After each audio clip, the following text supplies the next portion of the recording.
IPL 2025 సీజన్లో Lucknow Super Giants captain Rishabh Pant దారుణంగా విఫలమయ్యాడు. 27 కోట్ల ఆల్ టైమ్ రికార్డ్ ధరకు రిషబ్ పంత్ ను లక్నో కొనుగోలు చేయగా అతను మాత్రం 12 మ్యాచ్ల్లో కేవలం 135 పరుగులు మాత్రమే చేశాడు. స్ట్రైక్ రేట్ కూడా 100 లోపే. హై ప్రైస్ ట్యాగ్ ఒత్తిడో ఏమో తెలియదు కానీ గతంలో ఎన్నడూ లేని విధంగా పంత్ విఫలమయ్యాడు.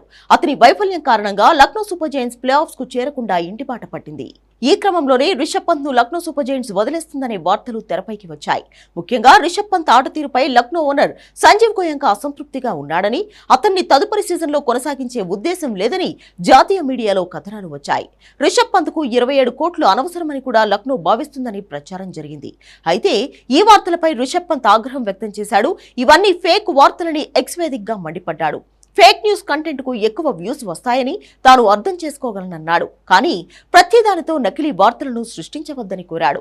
ఒక ఎజెండాతో రాసే తప్పుడు వార్తల కంటే కొంచెం వివేకంతో నిజమైన వార్తలను ప్రచురించమంటూ సూచించాడు.